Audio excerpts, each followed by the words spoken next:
एक छोटी सी घटना से मैं अपनी आज की बात शुरू करना चाहूंगा। एक छोटे से गांव में एक अंधेरी रात में एक झोपड़े के भीतर से बहुत जोर से आवाज आने लगी, आग लगी है, मैं जल रही हूं, मुझे कोई बचाओ। आवाज इतनी तीव्र, इतनी करुण और दुख भरी थी। सोए हुए पड़ोसी जाग गए और हाथों में बाल्टियां लेकर पानी भर के उस झोपड़े की तरफ भागे। अंधेरी रात थी, लेकिन झोपड़ी के पास जाकर उन्होंने देखा आग लगने का कोई भी चिन्ह नहीं। छोटी सी झोपड़ी है, भीतर से जोर से आवाजें आती हैं, आग लगती है, लेकिन कोई आग लगने का चिन्ह नहीं। उन्होंने दरवाजे तकाए, वो दरवाजे भी खुले हुए थे। वो बहुत गरीब स्त्री की झोपड़ी थी, उस पर ताले और द्वार लगाने की भी कोई बात नहीं थी। भीतर एक औरत जोर से रो रही थी और छाती पीट रही थी।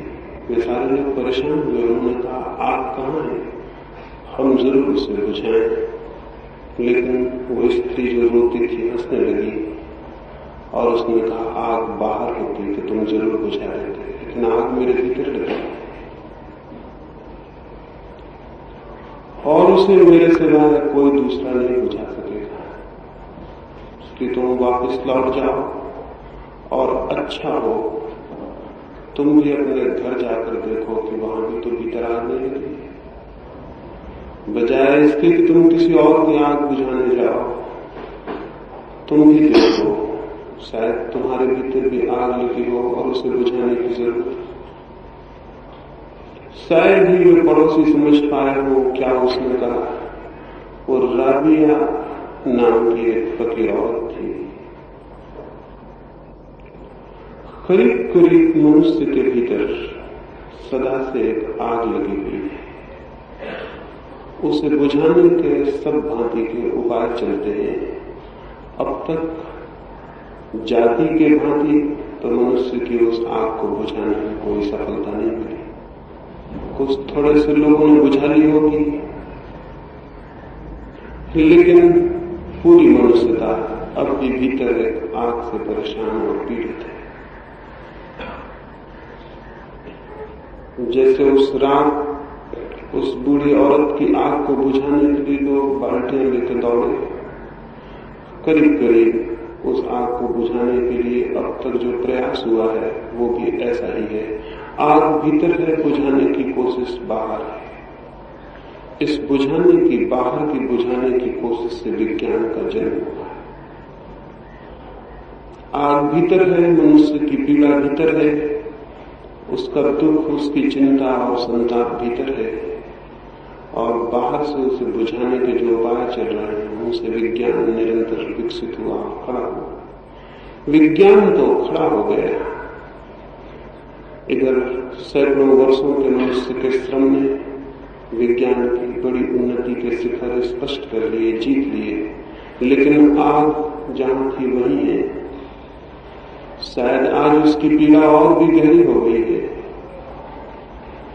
इसलिए पीड़ा और गहरी हो गई है कि हमारी जो आशा और आकांक्षा थी कि शायद बाहर के जगत में हमारी खोज, हमारा ज्ञान, हमारी समृद्धि उस आग को बुझा देगी, अब वो भी निष्फल हो गई है, वो आशा भी टूट गई है।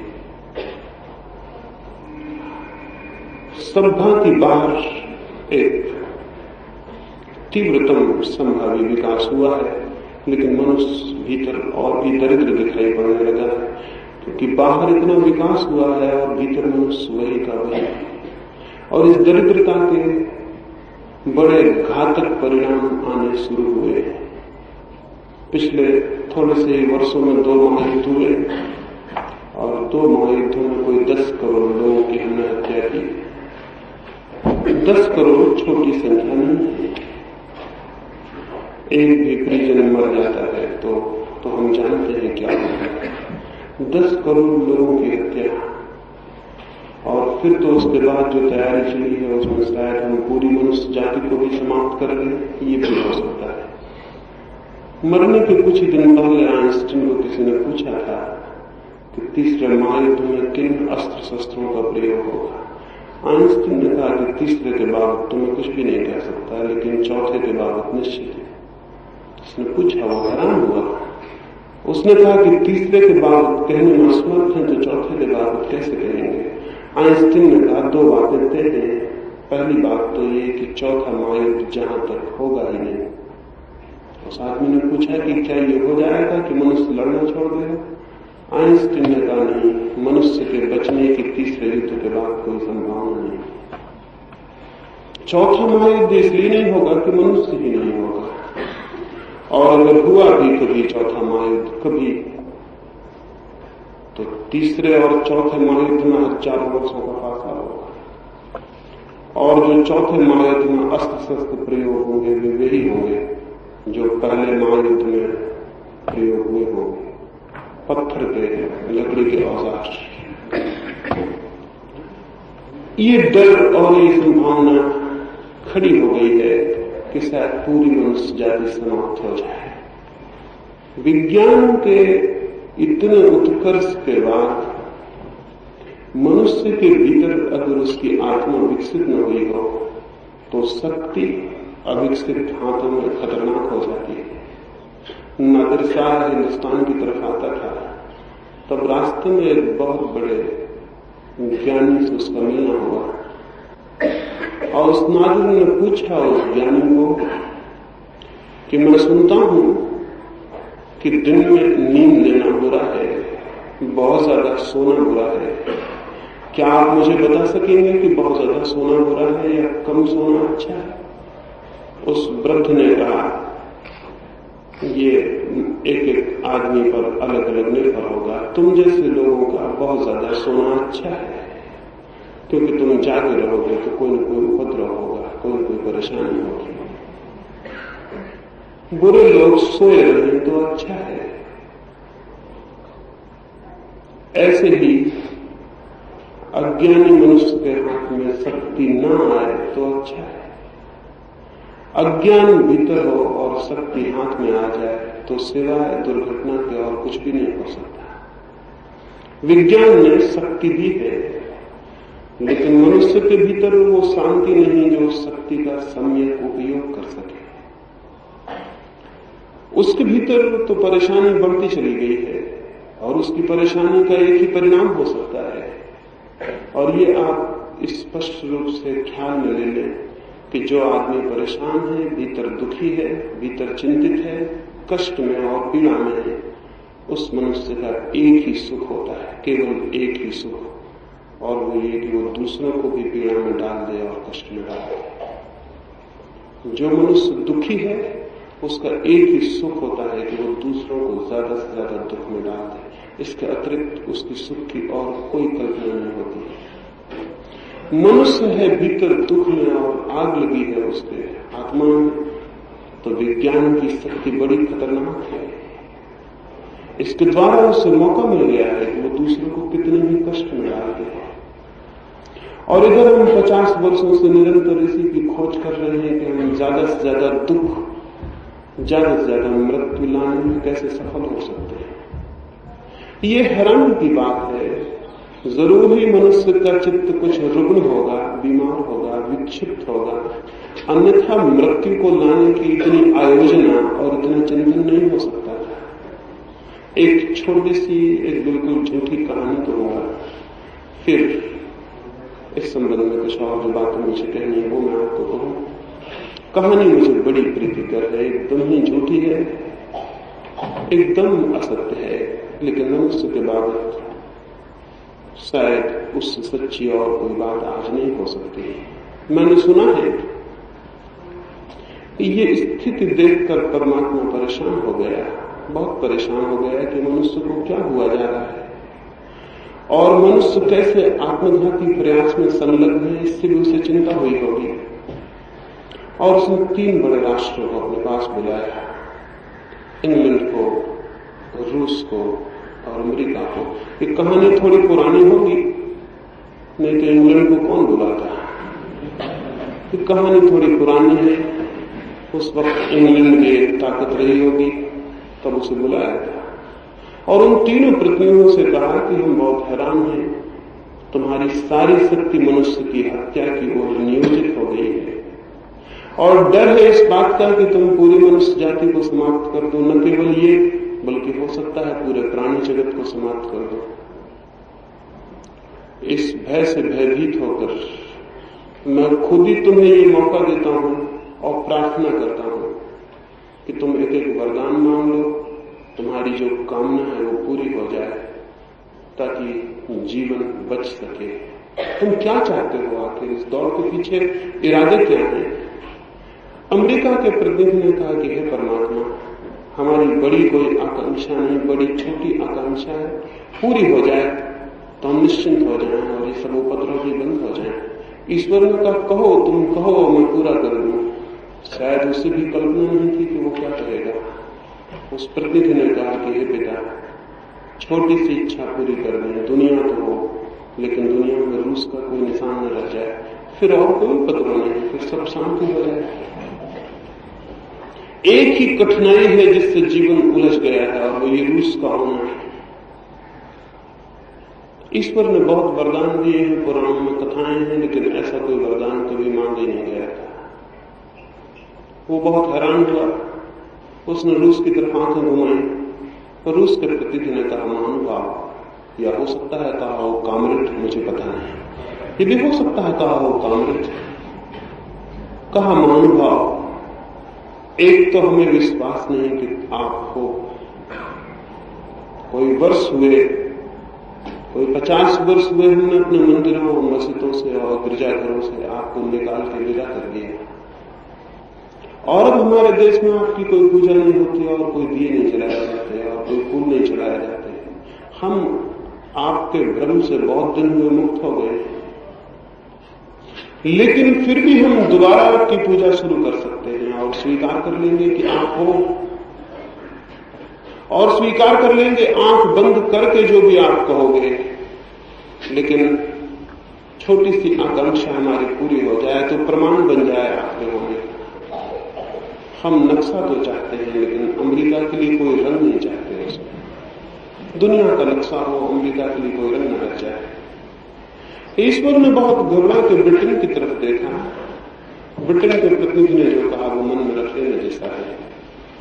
उसने कहा कि हे परमपिता, हमारी अपनी कोई आकांक्षा नहीं, इन दोनों की आकांक्षाएं एक साथ पूरी हो जाए तो हमारी आकांक्षा पूरी हो जाए।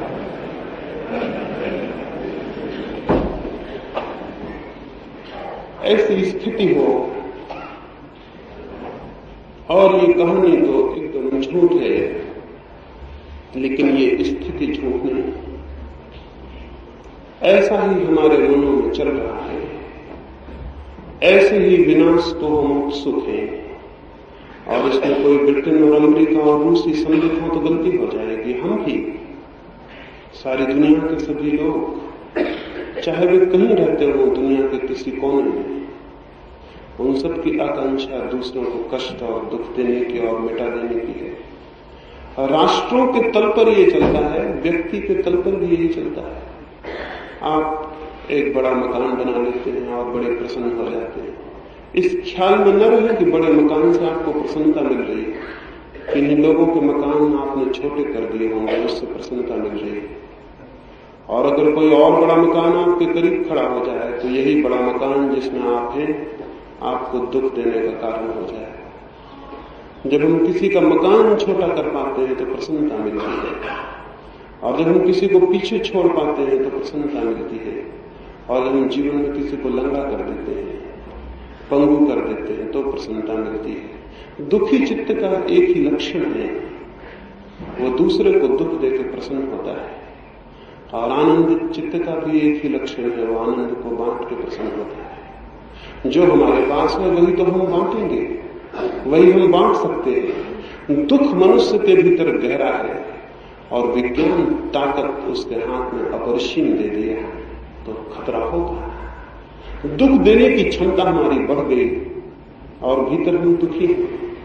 मृत्यु को लाने की क्षमता हमारी बढ़ गई और भीतर हम दुखी हैं।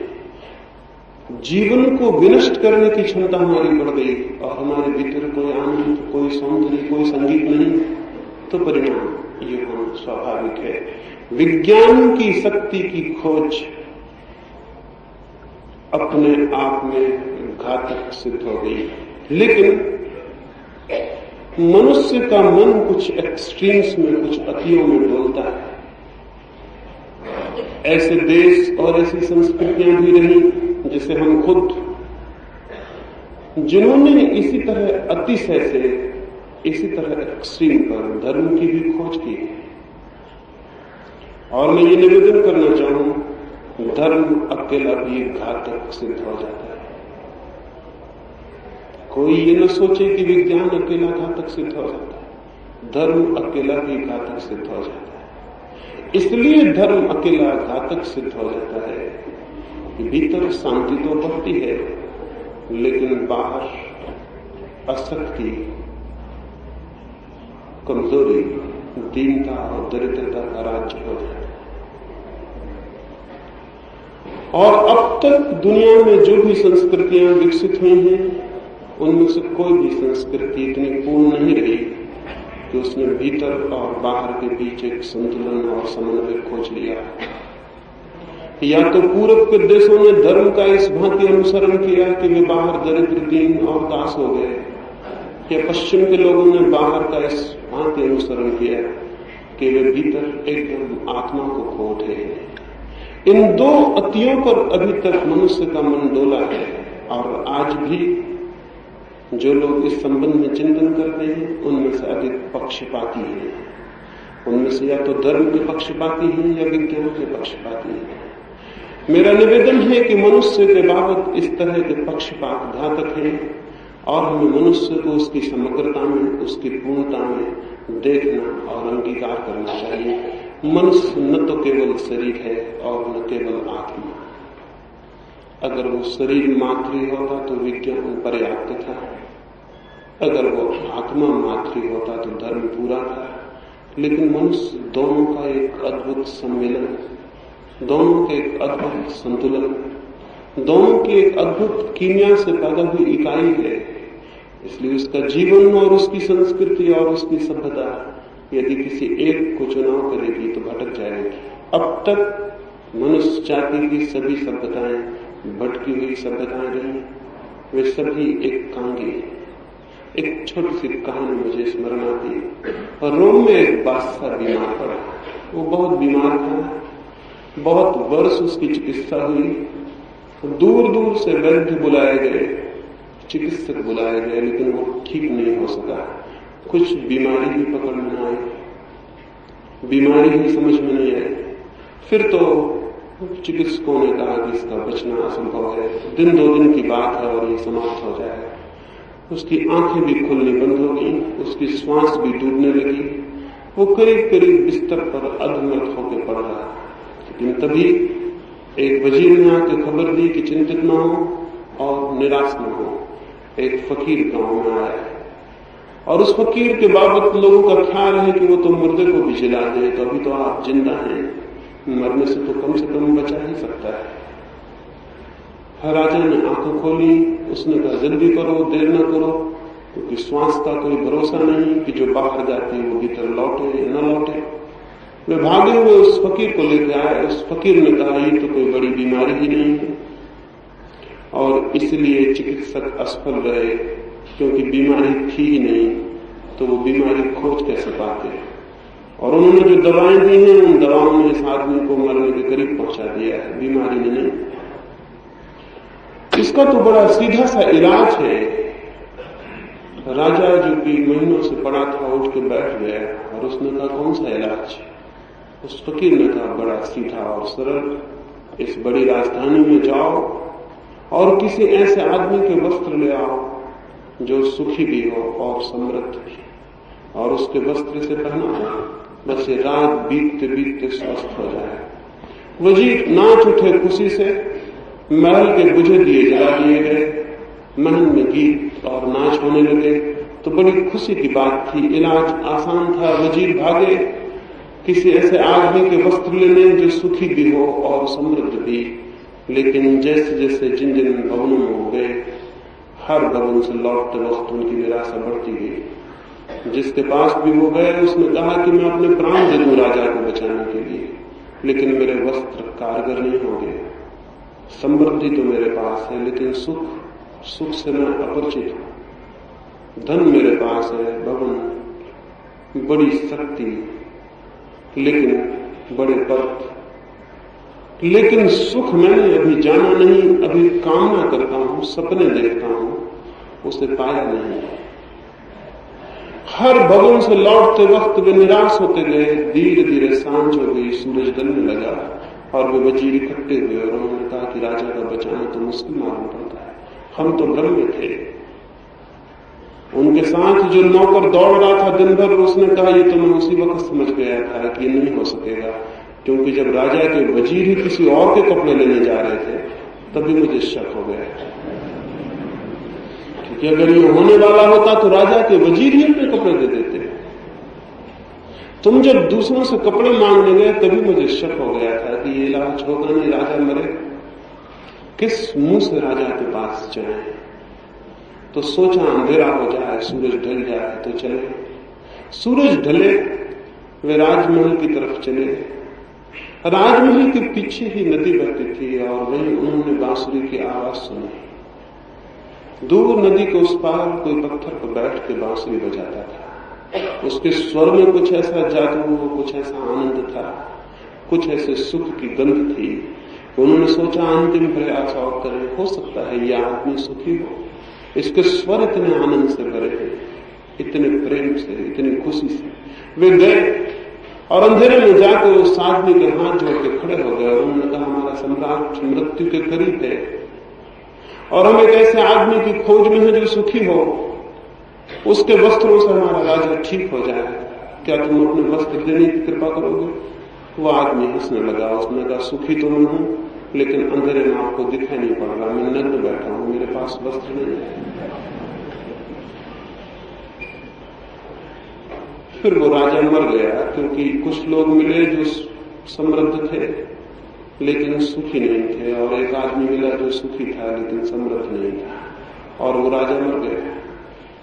और मनुष्य भी इसी तरह की बीमारी से पीड़ित है और करीब करीब मरने के करीब खड़ा है, और अभी तक कोई ऐसे वस्त्र नहीं मिल पा रहे हैं जो सुखी और समृद्धि दोनों को अपने भीतर समेटते हो। या तो आंतरिक शांति की खोज होती है, तब बाहर सब दरिद्र और दीनहीन हो जाता है, जैसा इस देश में हुआ, पूर्व के और देशों में हुआ। और या फिर समृद्धि की खोज होती है और सुख क्षीण हो जाता है, सुख के सब तंत्र टूट जाते हैं। ये इसलिए हुआ है कि हमने बाहर और भीतर को विरोध की तरह देखा। ये इसलिए हुआ है कि हमने शरीर और आत्मा को शत्रु की तरह देखा। ये इसलिए हुआ है कि हमने सुख की खोज को एक अखंड खोज नहीं जाना, और मनुष्य के जीवन की खोज को हमने खंड खंड टुकड़ों में करके देखा। हमने मनुष्य की अखंड और पूरी इकाई को आज तक स्वीकार नहीं किया है। जो लोग मनुष्य को शरीर मान के स्वीकार करते हैं वे उसकी आत्मा को इनकार कर देते हैं, और जो लोग उसकी आत्मा की बातें करते हैं वे शरीर के जाने अनजाने शत्रु हो जाते हैं। एक ऐसी संस्कृति चाहिए जो मनुष्य के अंतर और बाह्य के बीच सेतु बने, उन दोनों को जोड़ सके। वस्तुतः वे दोनों जुड़े हैं। तो न तो कोई धार्मिक संस्कृति चाहिए, क्योंकि वो भी एक पक्ष है और एक अति, और न कोई एक वैज्ञानिक संस्कृति चाहिए, क्योंकि वो भी एक दूसरी अति पर भूल है। एक ऐसी संस्कृति चाहिए जो मनुष्य की अखंड प्रकृति को स्वीकार करे और उस अखंड प्रकृति को आनंद की दिशा में गतिमान कर सके। स्मरण रहे, मनुष्य की आत्मा की कोई भी खोज शरीर के आधार के बिना संभव नहीं। संत फ्रांसिस जब मर रहा था, उसने सारे लोगों से विदा ली और अंत में वो हाथ जोड़ के खड़ा हुआ। तो लोगों ने सोचा शायद वो परमात्मा को धन्यवाद देगा, लेकिन उसने क्या कहा? उसने कहा, हे मेरे प्यारे शरीर, मैंने तुझे बहुत सताया और बहुत परेशान किया, और मैंने सदा ये समझा कि तू मेरा शत्रु है, और आज जब मेरी आंखें खुली हैं और मेरे हृदय में दिया जला है तो मैं देख पा रहा हूं कि तू निरंतर मेरा साथी था, मेरा शत्रु नहीं। और तूने हर सुख दुख में मेरे साथ दिया, और मैंने तुझे सताया हो और परेशान किया हो, तू भी तो मेरा साथी था। और जिस आत्मा को मैं समझ पाया वो तेरी सीढ़ी पे चढ़े बिना उसे जानना असंभव था। इसलिए मैं तुझे धन्यवाद देता हूँ और क्षमा मांगता हूँ उन भूलों की जो मैंने तेरे साथ की होंगी। जो लोग भी मनुष्य के व्यक्तित्व को ठीक से देखेंगे उन्हें दिखाई पड़ेगा शरीर और आत्मा सीढ़ी और लक्ष्य की भांति काम करते हैं, और जो लोग भी मनुष्य के जीवन को गौर से देखेंगे उन्हें दिखाई पड़ेगा विज्ञान और धर्म साधन और साथी की तरह काम करते हैं।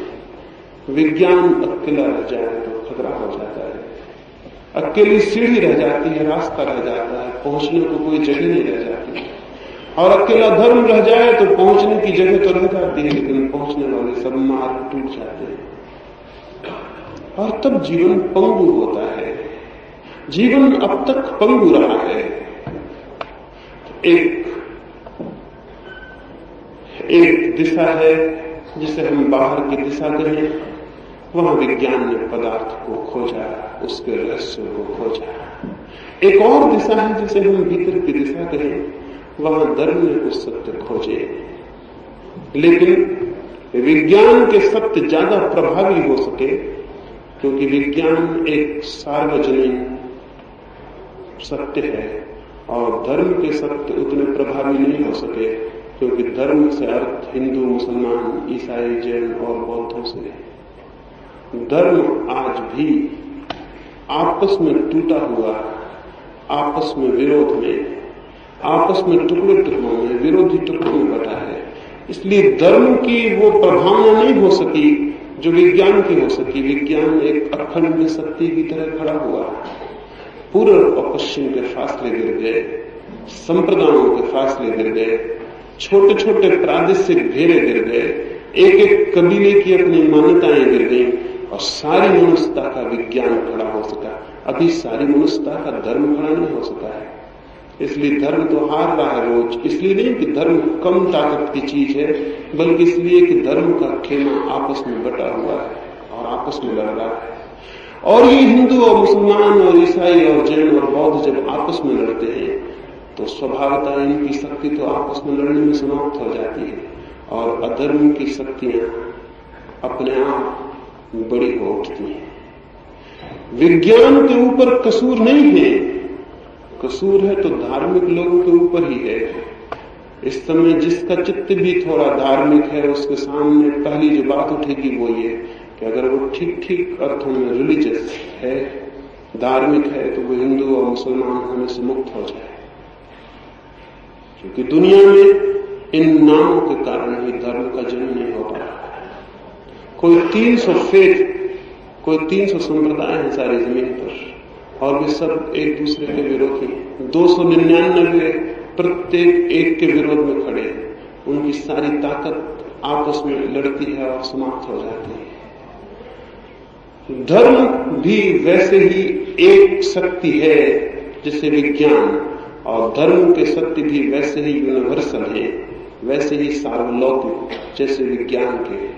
लेकिन हम चूंकि अभी धर्म के जगत में बहुत पक्षपातपूर्ण हैं और हमारी धर्म के संबंध में चिंतना भी कोई 3-4 हजार वर्ष पुरानी है, इसलिए वो चिंतना विज्ञान के समक्ष एक बल की भांति खड़ी नहीं हो पाती और निरंतर पराजित हो जाती है। तो कुछ 2-3 बातें इस संबंध में विचार करना जरूरी है। पहली बात तो ये कि मनुष्य चाहे बाहर कुछ भी खोजे, आज नहीं कल उसे भीतर की कमी और अभाव अखरना शुरू होता है। क्योंकि मैं चाहे कुछ भी पालूं और कितने ही बड़े भवन और कितने ही बड़े उपकरण और कितने ही बड़े साधन जुटा लूं, लेकिन अगर मेरे भीतर मैं एक आनंदपूर्ण आत्मा की थिरक को अनुभव नहीं कर पाऊं तो मैंने जो भी पाया है वो मेरे ही द्वारा पाया हुआ मेरे लिए बंधन हो जाएगा और मैंने जो पाया है वो भी मुझे दुख देने लगेगा। क्योंकि सुख पाने की क्षमता एक दृष्टि, एक अप्रोच, एक कौन से व्यक्तित्व को खड़े होकर देखने की है जब हम एक खास जगह से भीतर जीवन के चीजों को देखते हैं तो वे आनंददायी हो जाती हैं। और अगर भीतर से हमारा कोई आनंद के बिंदु पर खड़े होकर देखने की क्षमता और पात्रता न हो तो जीवन दुखदायी हो जाता है। एक सुबह एक आदमी ने एक गांव के बाहर बैठे हुए वृद्ध से आके पूछा, अपनी बैलगाड़ी को रोककर, कि इस गांव के लोग कैसे हैं, मैं यहां निवास करना चाहता हूं। उस बूढ़े आदमी ने कहा, इसके पहले कि मैं बताऊं इस गांव के लोग कैसे हैं, क्या तुम कृपा करोगे कि उस गांव के लोग कैसे थे जिसको तुम छोड़ के आ रहे हो। उस आदमी ने कहा, उन लोगों का नाम ही लेके मेरी आंखों में आग जलने लगती है, मेरे हृदय में क्रोध की ज्वालाएं उठाती हैं। उन जैसे दुष्ट लोग तो जमीन पर खोजने असंभव। उस बूढ़े ने कहा, मित्र, इसीलिए मैंने पूछा, इस गांव के लोग तो और भी बुरे हैं, मैं तो कोई 70 वर्ष से इनके बीच हूं।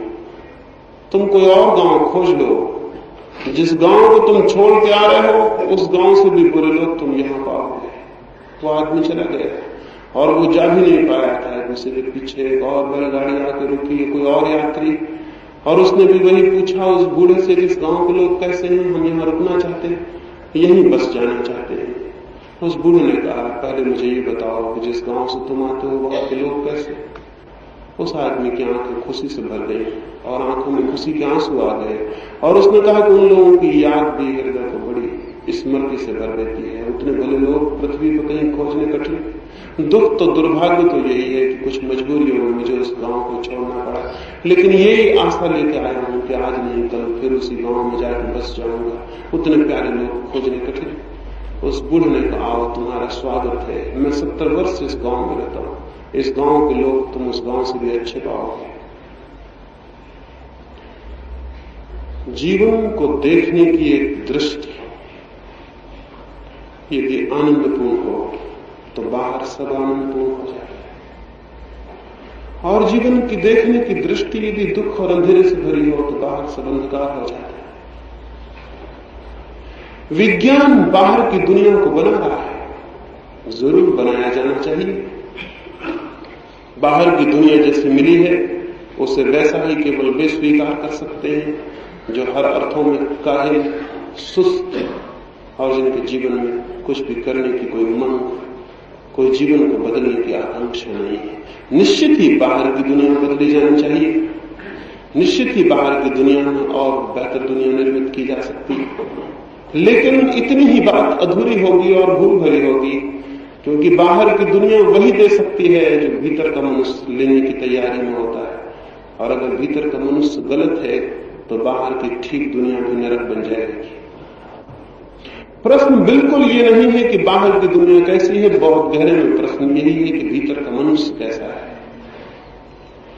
भीतर अगर हमारे चीजों को देखने के दृष्टिकोण दुखपूर्ण है तो बाहर की दुनिया दुखपूर्ण हो जाएगी। और अब तक दुनिया के तथाकथित धर्मों ने अगर हम ठीक से देखें तो बाहर की दुनिया के दुख को अपने समर्थन में एक उपकरण बना लिया है।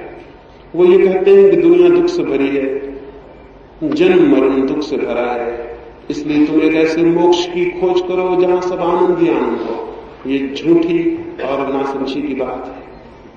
ये इसलिए झूठी और नासमझी की बात है कि इस भांति वे भी बाहर की दुनिया पर अति बल दे देते हैं और भीतर के मनुष्य को भूल जाते हैं, क्योंकि यही दुनिया कुछ लोगों के लिए अपूर्व आनंद की घड़ी बन जाती है।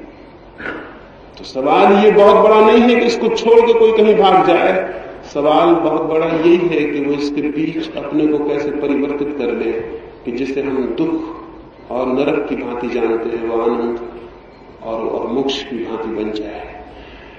धर्म का बुनियादी संबंध व्यक्ति के भीतर देखने की क्षमता और पात्रता को परिवर्तित करने से है, और विज्ञान का बुनियादी संबंध वस्तुओं को अधिकतम सुविधापूर्ण बनाने से है, और धर्म का संबंध जीवन को अधिकतम आनंद की दृष्टि से देखने से है।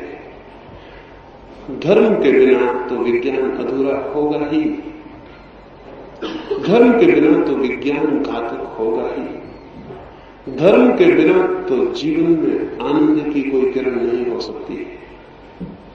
लेकिन धर्म से मेरा मतलब हिंदू मुसलमान से नहीं।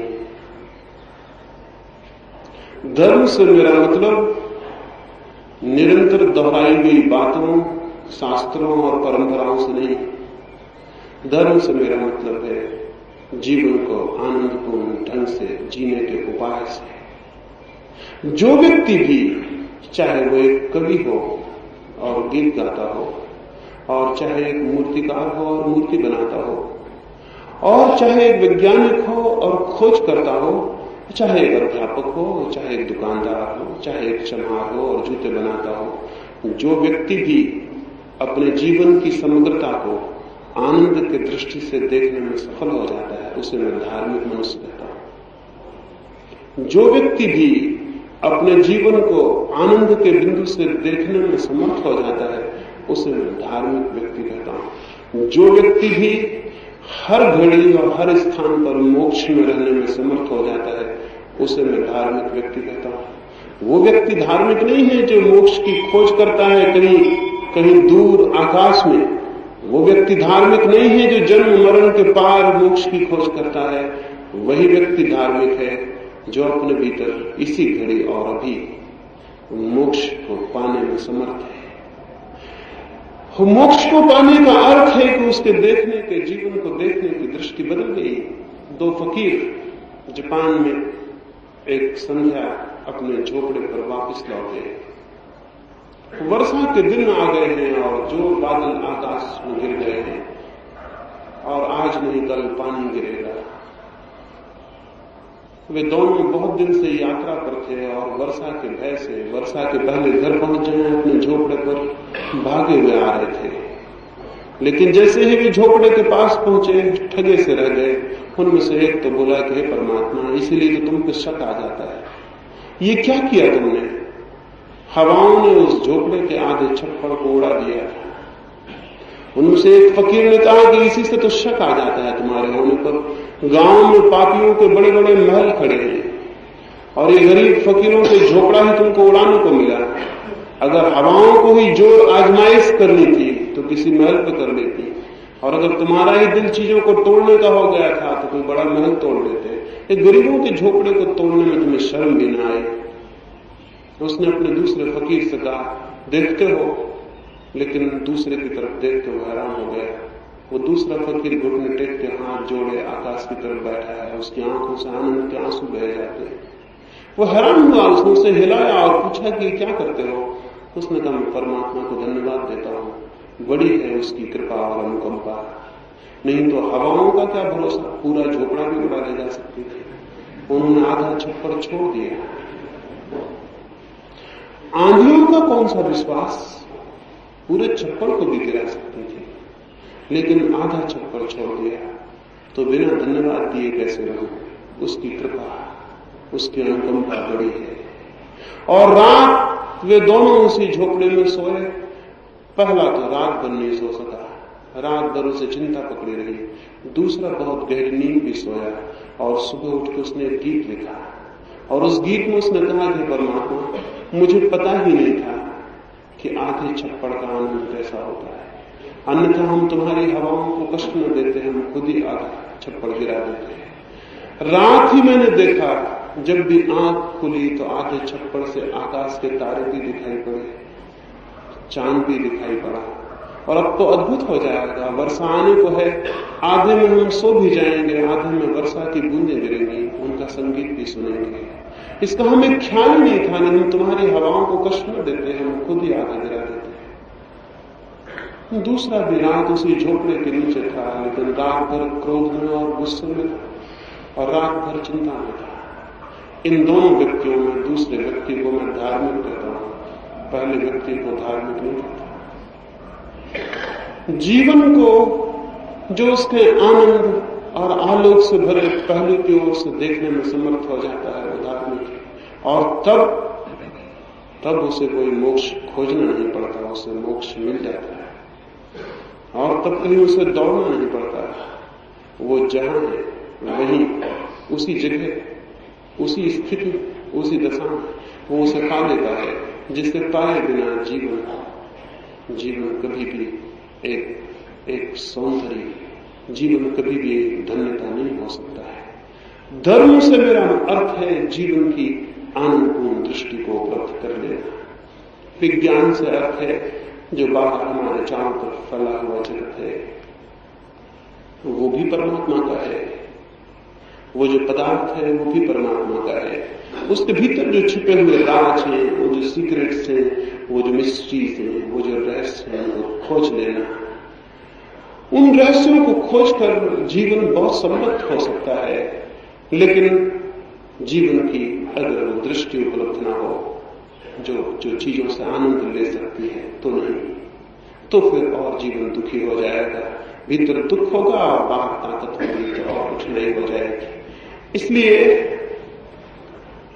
धर्म के जो प्रचलित नाम हैं उनसे नहीं, बल्कि धर्म की जो मौलिक क्रांति है मनुष्य के मन में, उसको विचार करना चाहिए, उसको खोजना चाहिए और देखना चाहिए। इससे नहीं कि आप रोज मंदिर जाते हैं, इससे धार्मिक हैं।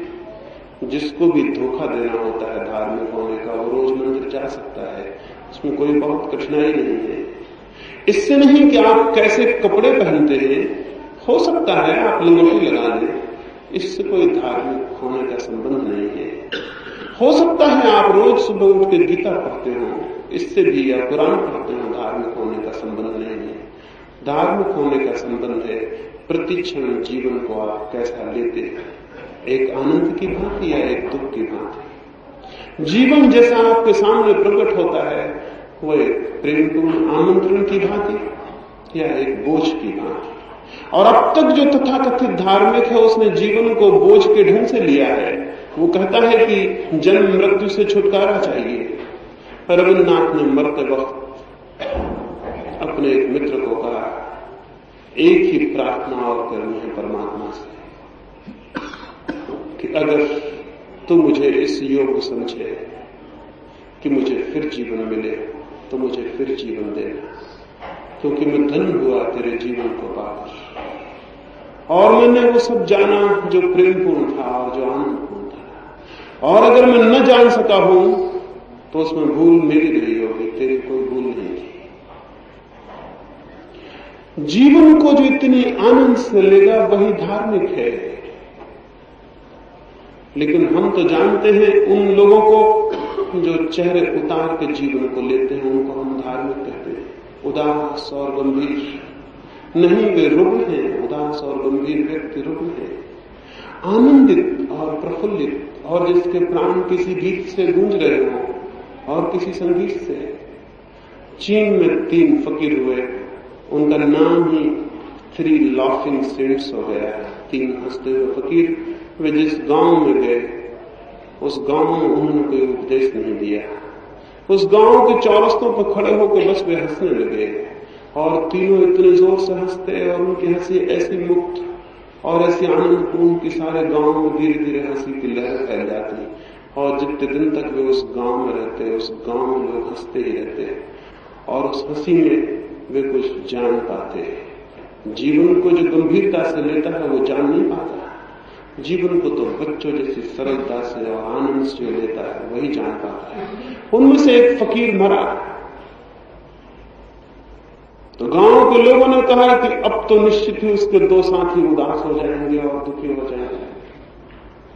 लेकिन वे 2 साथी सुबह ही नाचते हुए गांव में निकले।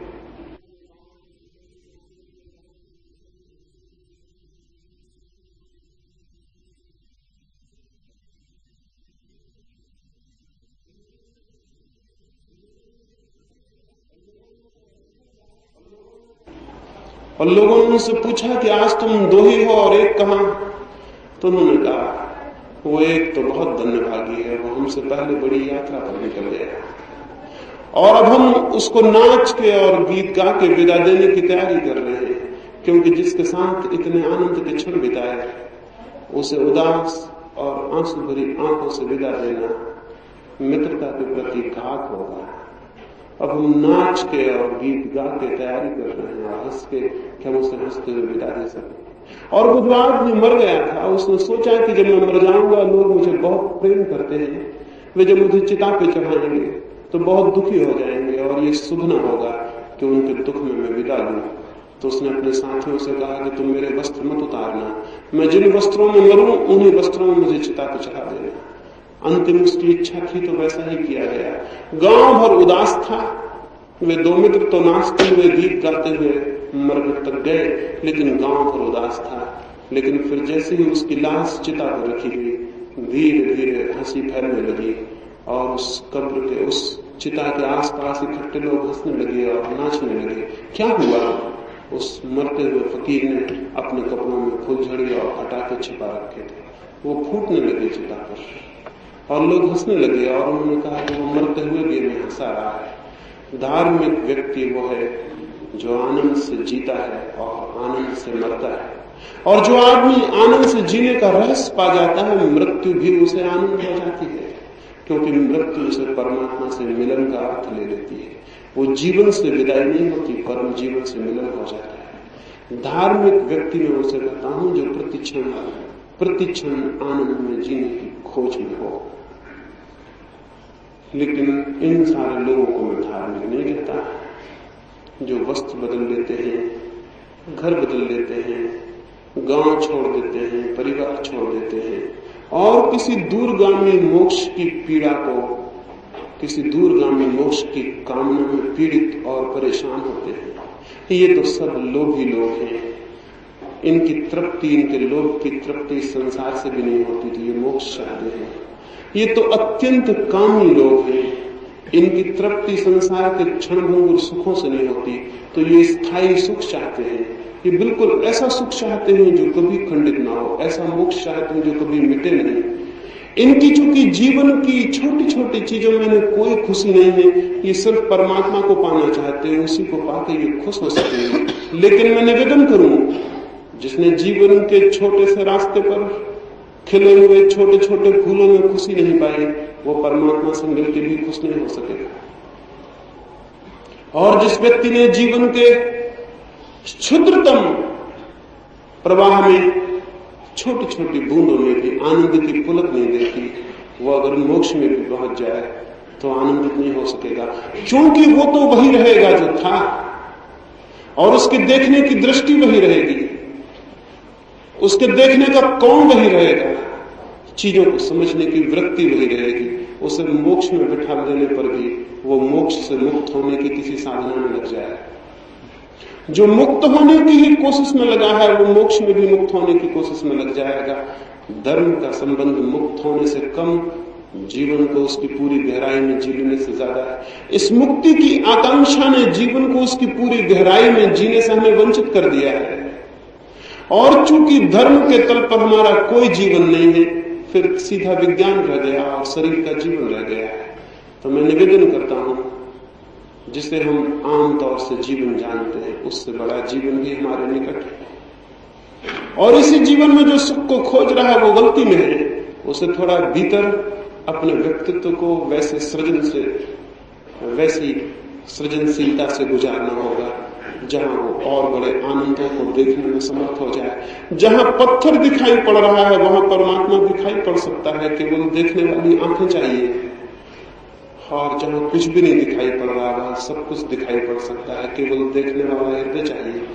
और देखने वाला हृदय, जिस राबिया की मैंने बात कही, एक दिन उस राबिया को लोगों ने घर के बाहर देखा, वो कुछ खोज रही है।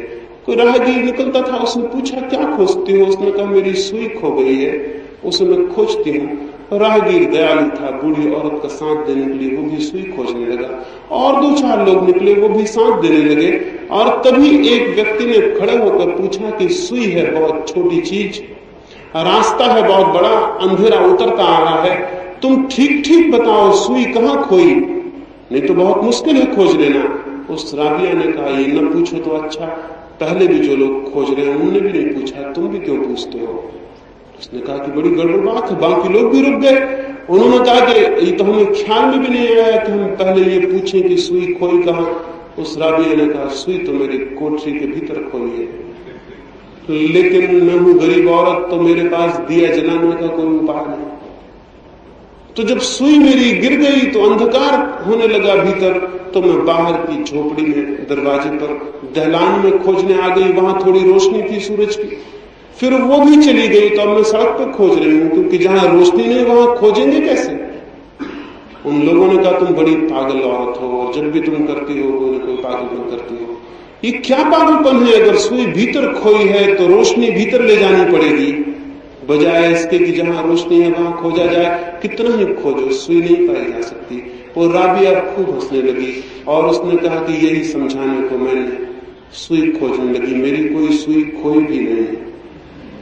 मैं तो हर आदमी को देखती हूं वो बाहर खोज रहा है, और कोई ये नहीं पूछता कि जिसे हम बाहर खोज रहे हैं क्या वो बाहर खोया है? नहीं, लेकिन आंखों की रोशनी बाहर पड़ती, हाथ बाहर फैलते, कान बाहर सुनते, सब हमारी इंद्रियां बाहर की तरफ रोशनी फेंकती हैं, इसलिए बाहर खोजते हैं बिना इस बात को जाने कि उसे खोया कहां है। समझदार व्यक्ति वो होगा जो सबसे पहले ये पूछ ले कि मैंने खोया कहां है, मैंने क्या खोया है। और अगर इसका भी उत्तर न मिले तो भी यही उचित और विवेकपूर्ण होगा कि इसके पहले कि वो बड़ी पृथ्वी पर खोजने निकल जाए, वो कम से कम अपने भीतर पहले खोज ले। अगर वहां न पा सके तो फिर बाहर खोजने निकल जाए। लेकिन अनुभव यही है कि जिन्होंने भीतर खोजा उन्होंने पा लिया। एक भी व्यक्ति ने मनुष्य के पूरे इतिहास में ये नहीं कहा है कि मैंने भीतर खोजा और मुझे नहीं मिला, और एक भी व्यक्ति ने ये भी नहीं कहा है कि मैंने बाहर खोजा और मुझे मिल गया हो। बाहर की खोज निरपवाद रूप से असफल रही है, भीतर की खोज निरपवाद रूप से सफल रही है। भीतर कौन है इसकी खोज में उतरना धर्म है। भीतर क्या है इसकी तरफ आंखें खोलना धर्म है। कैसे वो आंखें खुल सकती हैं उसकी मैं कल की चर्चा में आपसे बात करूंगा। अभी तो मैंने आपसे दो बातें कही। कैसे आंख खुल सकती है भीतर के सत्य के प्रति, कैसे वहां प्रकाश पहुंच सकता है, उसकी मैं कल आपसे बात करूं। एक बात अंत में जरूर आपसे कह दूं कि चाहे शास्त्र कुछ कहे, चाहे सदगुरु कुछ कहे, जब तक खुद की आंख न खुल जाए तब तक धर्म का कोई अनुभव नहीं होता।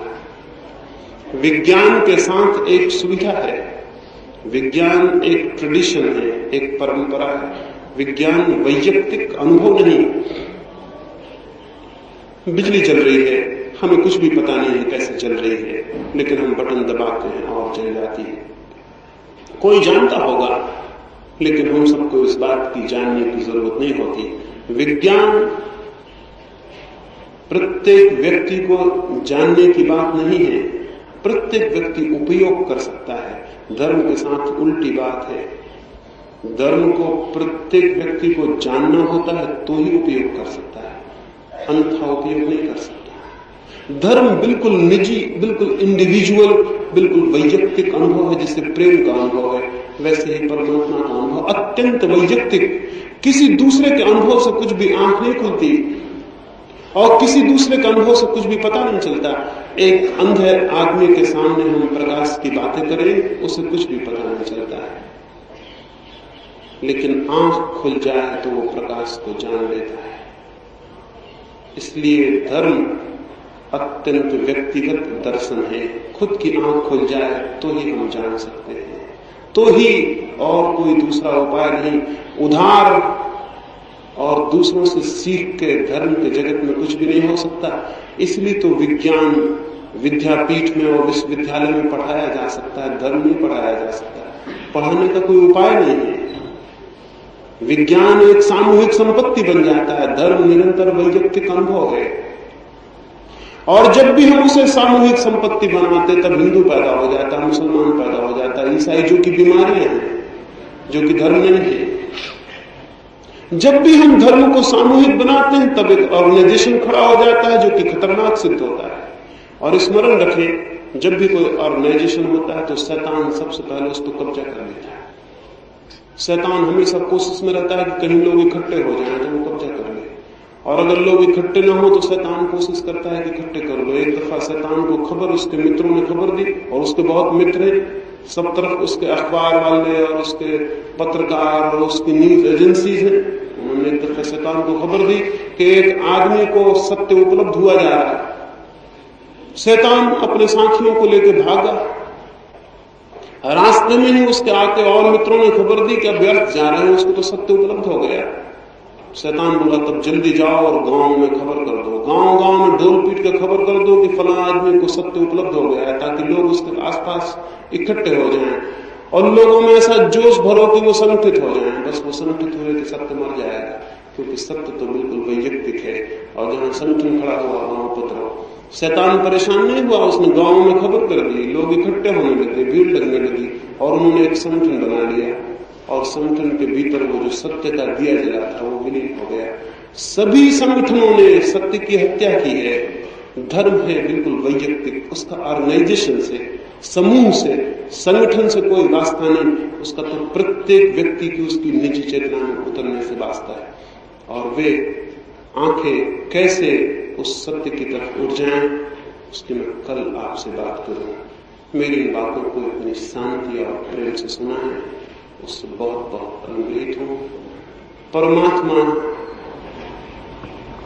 विज्ञान में तो सबको सहज ही खड़ा कर दिया है उसने, वो धीरे धीरे सभी को धर्म में भी खड़ा कर सके, इसकी प्रार्थना करता हूं। सबके भीतर बैठे परमात्मा के लिए मेरे गुनाह स्वीकार करें।